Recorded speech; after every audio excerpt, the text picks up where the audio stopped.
Hi, everybody. It's Mary Knight again. You can call me Mary.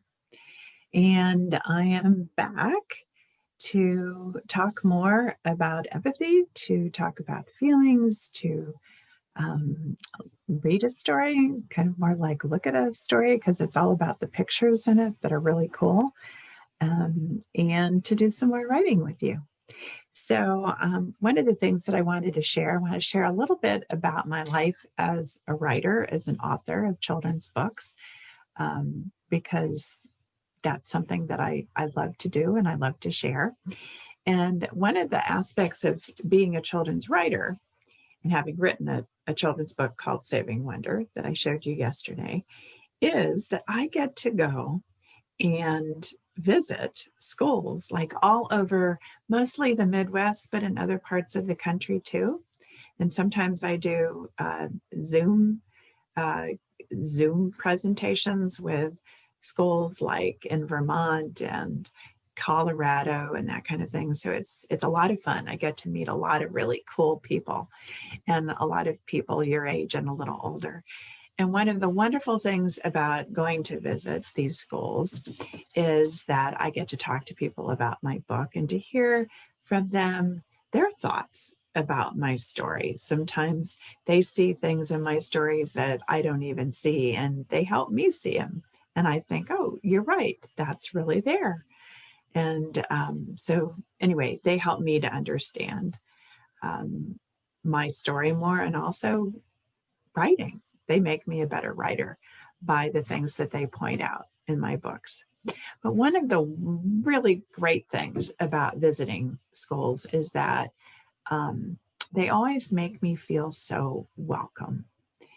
And I love that, because when I go to a new school every time, maybe some of you have had this experience where you've been the new person in a school, I always feel a little nervous.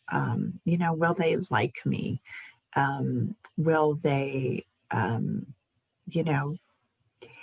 make me feel like, I don't know, like I'm supposed to be there, like I fit in, like I belong. And so what really makes a difference to me is when the kids and their teachers welcome me with open arms and greet me. One of the ways that they welcome me sometimes is to give me gifts, which is kind of cool. And I wanted to share with you kind of a show and tell today. One of the really cool gifts that I received from one of my first author visits, actually, in West Virginia. And that was these really cool shoes that the teacher painted for me. And she painted, as you can see here, the image of my cover on the shoes, the elk that also kind of, the antlers are looking like branches of trees, and my characters are hanging out there on that tree as antlers. And the other thing she did was she painted words on these, and the words are from my book.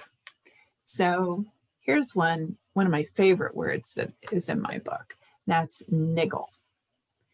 And a niggle is kind of, and actually I don't think it's in the dictionary. I kind of made it up. And it means something, a thought that kind of nags at you until you do something about it. That's a niggle. And then let's see what other, here's another one of my favorite words, dilly-dally. I like this word because I like to do this. I like to dilly-dally. Dilly-dally means just kind of hanging around, having fun, maybe getting a little silly with a friend, and enjoying the day. Some people call it a waste of time, but I think it's one of the best things that you can do in your life is to dilly-dally. And then here's another of my favorite words, which is, I hope you can see it here, persist. And persist means to keep on trying, to do something or to say something, or to maybe you persist in getting what you want, or you persist in a dream, or you persist in and doing something until you feel good about it. Like, for instance, yesterday I showed you my ukulele and I played a little bit for you, or at least I tried. I felt a little embarrassed about it because it wasn't that good, but I'm going to persist in practicing that song so that I can invite my friend over and we can I can play it and she can sing it and we can have some fun together. In fact, we'll probably dilly-dally with each other in kind of a playful way. But I want to get better, so I'm going to persist at practicing. So anyway, what a shoe, huh? It's amazing. You might wonder if I wear them. I don't, because I would be worried to get them dirty. So I keep them up on my shelf. But I wanted to share that with you because I thought that was really cool. And what a wonderful way for this teacher and her kids to welcome me to their school. And you know what's really interesting is with that welcome, with that warmth that they showed me, I felt more alive and happier to be there. So that's what welcome does. And I think we do that sometimes. We welcome other people because we can empathize. We can feel empathy for them as they come into a new place. And we can imagine that we would want to have that same kind of warm welcome too. So anyway, so today I thought we would talk more about feelings because we've been talking about empathy and we're going to review what that is here in a few minutes. But we're going to talk about feelings because when we use our empathy, we are imagining what the other person is feeling. And so to be able to express our feelings is a really important part of helping others understand us, who we are and what we're feeling. Just like in our book, remember the book that we read called My Friend is Sad? Well, remember Gerald, the elephant, not only was he feeling sad, and Piggy was using Piggy's empathy to imagine what Gerald was feeling. But Gerald used his words to help Piggy understand, and by telling him, by naming that feeling, which was sad, until finally Piggy showed up, or at least he recognized who Piggy was, and then he felt happy again. But he used his words to help Piggy understand and to be able to use empathy. And he also told Piggy why he was feeling sad so that Piggy could help him. But my point is that he's using words. He's using the power of his words to build this friendship, to help Piggy use empathy with him and to grow and deepen that friendship. So words are really important. So today we're going to talk about more feelings, not just happy and sad, which are like big feeling words, but there's so many other feelings out there and so many other words for them. And to help us with that, I'm using this book called Happy, and it has amazing pictures in it. The author illustrator, excuse me, is his name is Miles Van Hoot, and I believe he is Norwegian. He's from a country called Norway. And he has created some incredible illustrations that illustrate the feelings, the words of feelings, the feeling words that he's wanting to express. And so we're going to expand our feeling vocabulary so that we can do better in helping others understand what we're feeling by naming it, by naming that feeling and having a bigger vocabulary of feeling words to use. So we'll do that in a minute. All right, so I just wanted to review with you our word empathy, which we used a lot yesterday and I started using today as well. And I'm going to add hand motions to it. So I hope you can see me well here. And we're going to speak the words, the definition, and add hand motions to it. So empathy is imagining what another's life is like. It's imagining what another's life is like. Empathy is also imagining what it's like to walk in another person's shoes. Walk in another person's shoes. Empathy is imagining what another is seeing, what another is thinking, and also imagining what another is feeling. So let's do those one more time together, okay? Empathy is imagining what another's life is like. Empathy is also imagining what it's like to walk in another person's shoes. Empathy is imagining what it's like, or rather imagining what another person is seeing. Empathy is imagining what another person is thinking. And empathy is imagining what another person is feeling. Okay, great. Okay, so we have empathy down now. So we're going to take a look at happy, at the book that I was mentioning to you. I'm going to make me smaller here in the corner so I don't get in the way of these beautiful illustrations. And remember, we're going to take a look at this author's words and illustrations, the pictures in the book, to expand our feeling vocabulary, expand the number of words, feeling words that we have that we can use to tell others, to share with others how we might be feeling, so that they can have empathy for us, so they can understand us better. Again, when we use empathy, we can make stronger friendships. So that's what I'm interested in sharing with you today. So here's another picture of a fish. So this book is just filled with these beautiful, colorful pictures of fish. And each fish is conveying or expressing an emotion, a feeling.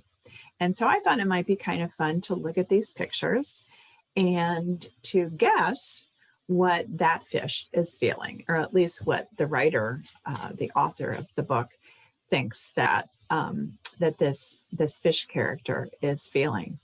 So what might this fish be feeling, do you think? Well, when I look back here, wow, they're kind of alike, aren't they? This is happy. This fish is happy. I wonder if this fish is happy too. Or maybe it's a different word that can also mean happy.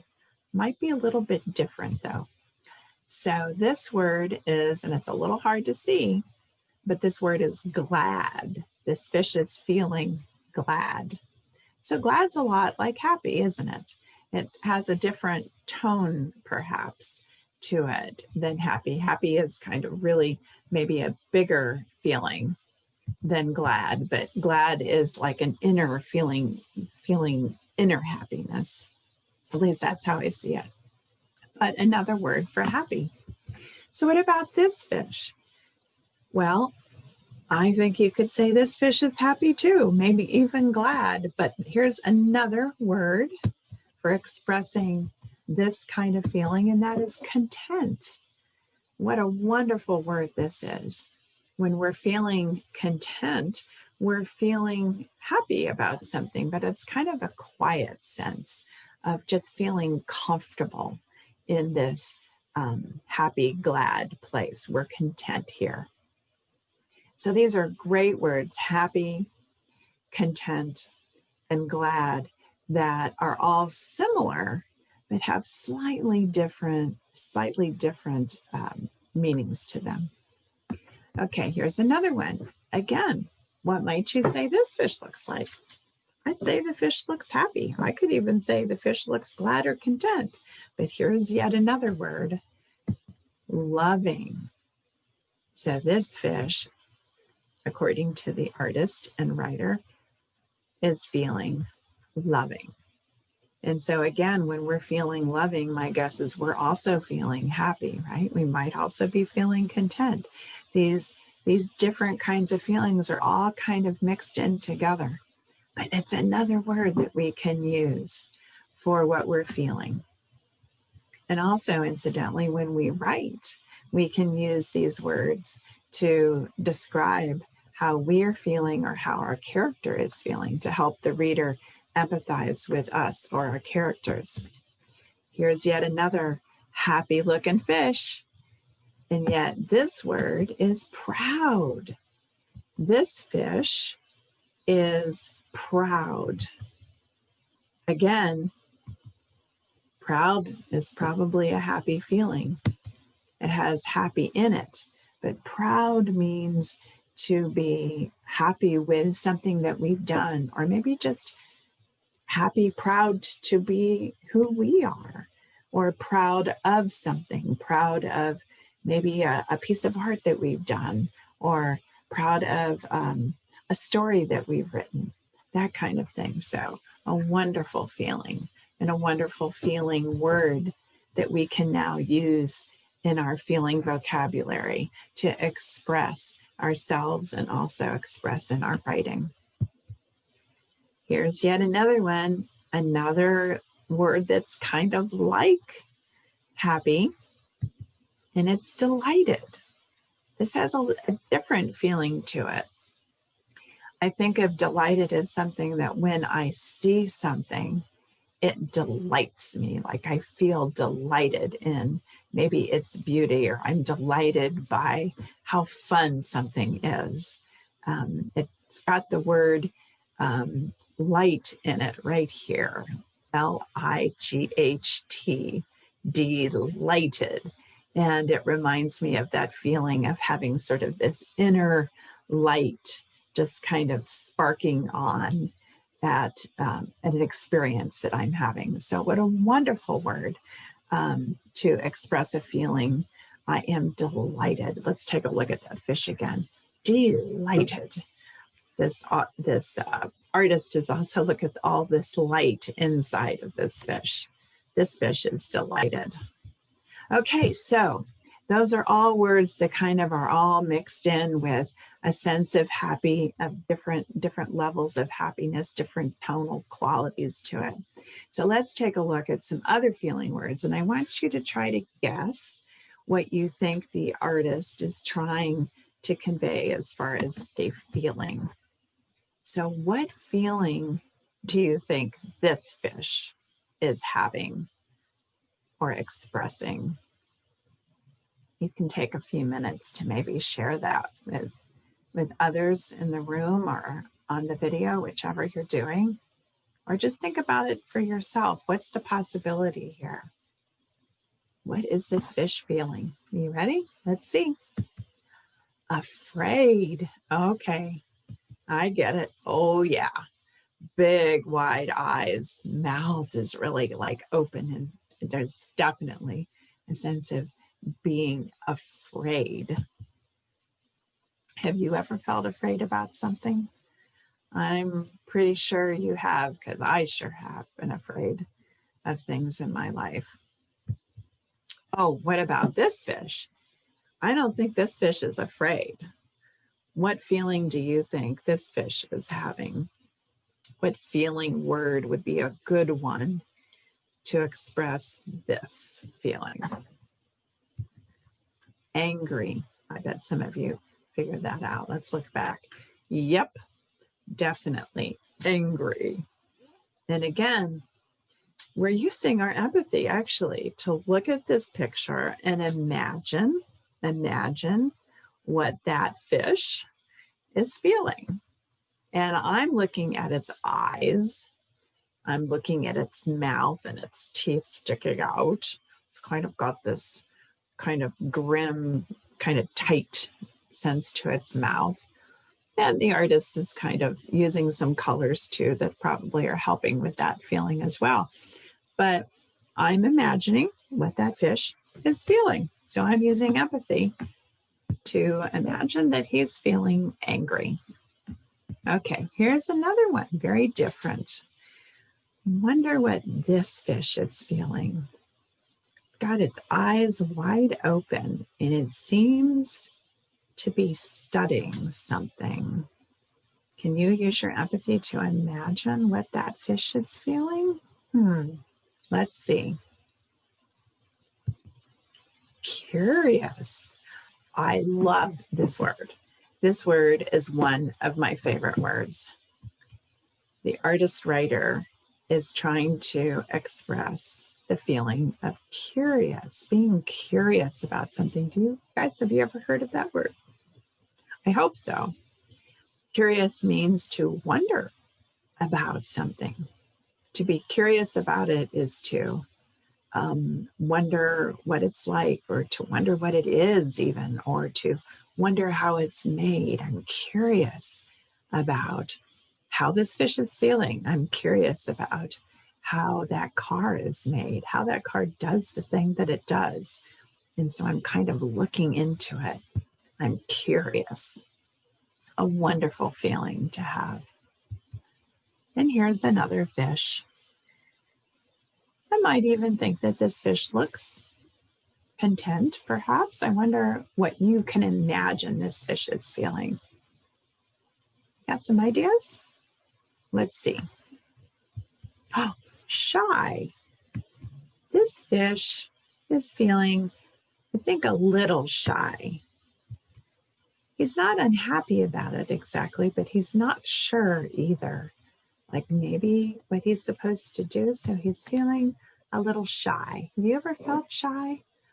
I feel shy a lot of times when I walk into a group of, maybe a big group of people that I don't know. I feel kind of shy. I kind of like hold myself kind of back a little bit and kind of look and wonder how things are going to go. So I feel a little shy. Oh, this is great. I love this fish. I've felt this way before. At least I can imagine that I felt this. So can you use your empathy to imagine what this fish is feeling? Just by looking at it, looking at how the artist has drawn it and kind of that wide-eyed look. What do you think? Can you think of some feeling words that might work for this fish? All right, let's see. Oh, nervous. Oh, see what the artist has done here with the squiggly lines, the squiggly outline? Like, what is he trying to show here? It's all kind of a movement, isn't it? When we get nervous, sometimes we kind of shake a little bit. Well, this fish looks like it's kind of shaking and maybe wondering what's going to happen. Can kind of tell that from its eyes here. So this fish is nervous. Have you ever been nervous about something? I have. Like yesterday, I was nervous about playing the ukulele. Felt a little jittery. I wasn't quite sure of myself. Actually, I felt a little shy too. So this fish is nervous. Okay, so those are some wonderful feeling words that we can use not only as we're expressing our feelings to others, but we can use them in our writing to express a character or how we're feeling in a story that we're telling. So these words, glad, content, loving, proud, and delighted, are all kind of words that remind us of happy, that might have kind of a sense of happy in them, but they're slightly different, as we've discussed when we looked at all those different fish. So these are wonderful, positive words that that help others understand us and understand what we're feeling. So, and here are some of the other feeling words that we talked about today, and I think I might have added a couple more. Confused is one that I don't think we saw confused fish, but confused just means that feeling that we have when we don't understand what's happening, or we thought it was one way, but it's another. And or maybe we're trying to understand something that our teacher is telling us, and we're not getting it. We're confused about it. So shy, we've talked about. Angry, nervous, excited is something that we didn't actually talk about, but I feel excited about something. Is, like I'm anticipating. Um, I'm really can't wait for something to happen, like maybe a birthday party or something. Surprised is another big feeling word that's good to have in our feeling word vocabulary. Curious, brave. Brave is kind of the opposite of afraid, isn't it? Brave is feeling, we could be afraid, but still be brave about stepping into whatever it is that we're afraid of. Jealous. Jealous is a feeling of like wanting something that somebody else has, that kind of thing. It's a good feeling word to have because we all feel jealous at some time or other. Again, afraid. Bored. Bored is something that I'm wondering if a number of you have felt. I know I have over the last few months during this time of COVID and having to, stay safe and stay in our houses a lot. And sometimes I've gotten bored where I just don't feel like doing anything or I don't know what to do. I'm bored. And astonished is a great word. And it's very similar to surprised. Surprised and astonished is like being really surprised and kind of taken back by something perhaps that we've seen or something that's happened. It gives us a sense of kind of a big surprise. So those are some really great feeling words that we can use. And now we're going to talk about how we can put these in our writing using a similar prompt and pattern that we worked with in the previous time with My Friend is Sad. So let's get to writing.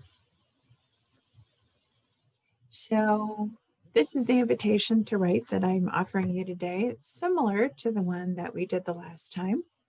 But besides happy or sad, I'd invite you to choose a feeling word from the list that we've just gone over, and I'll post that again so that your teacher can have it up so that you can look at the words and decide which feeling kind of sparks a memory in you of something that happened to you, an experience that happened when you had that feeling. So you're going to choose a feeling word from the list, or think of one of your own. Maybe you have another feeling word that you would like to express in a story. And then I want you to think about a time when you felt that feeling. This could go the other way too, as I'm thinking about it. You might think about an experience that you had that you'd love to share, and then think about what you were feeling during that time and make sure that you put that feeling into your story. So it can go either way. Either start with the word, think of an experience, or a time when you felt that feeling, or think about the experience itself that you want to tell and imagine what that feeling was at the time. So include in your story where you were, when did it happen, and who was there. Be thinking about those things.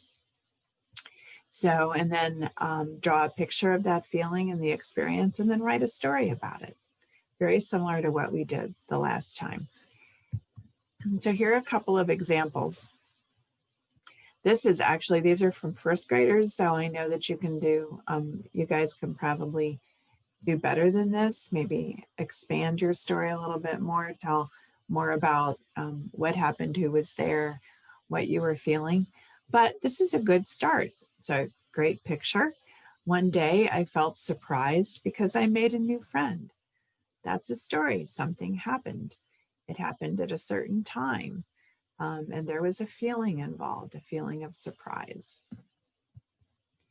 Here's another one by a boy writer. When I was jealous, I wanted so much because I had not so much presence.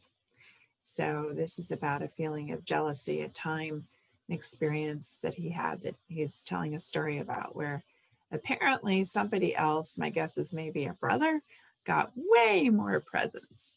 You can see all of those stacked up around that middle figure. And over there on the left is probably the writer who's telling the story, feeling kind of jealous about all those presents that he did not get. I wonder if any of you, I know I have had that feeling before at Christmas, especially when I was younger.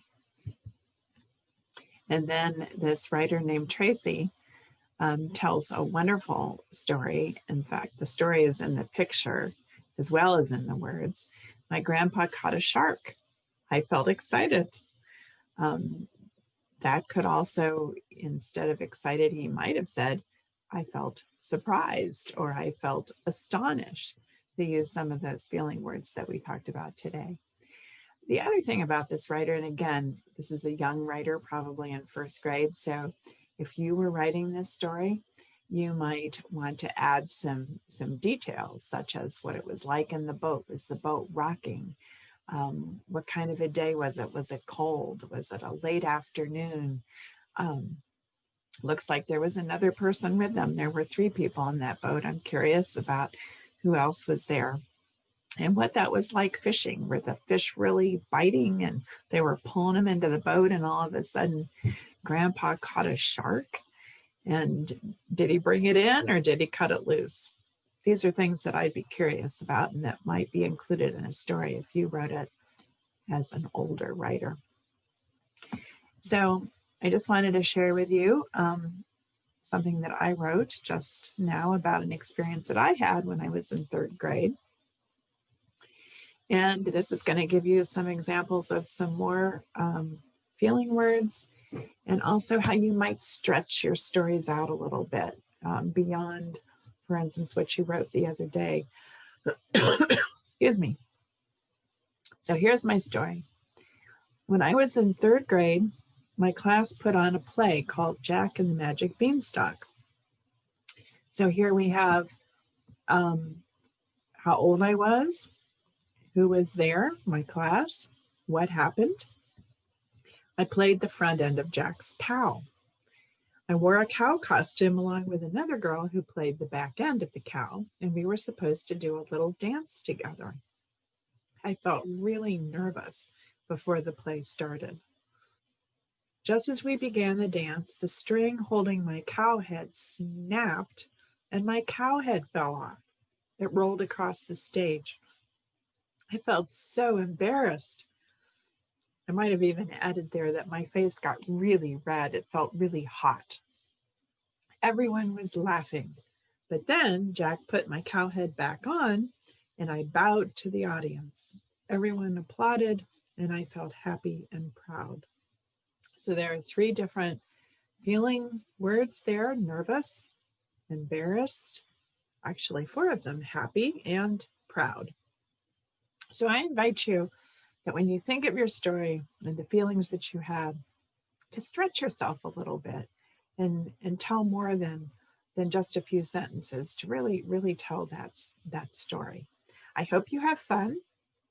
I am going to leave it at this because I've talked long enough today, and I want to give you plenty of time to write your stories, to create your pictures. You're both an artist and a writer. That's a really cool thing. And I'll be back. And I hope you have fun. It's important to be playful and delight in your writing. Find delight. All right. Take care, and I'll see you soon.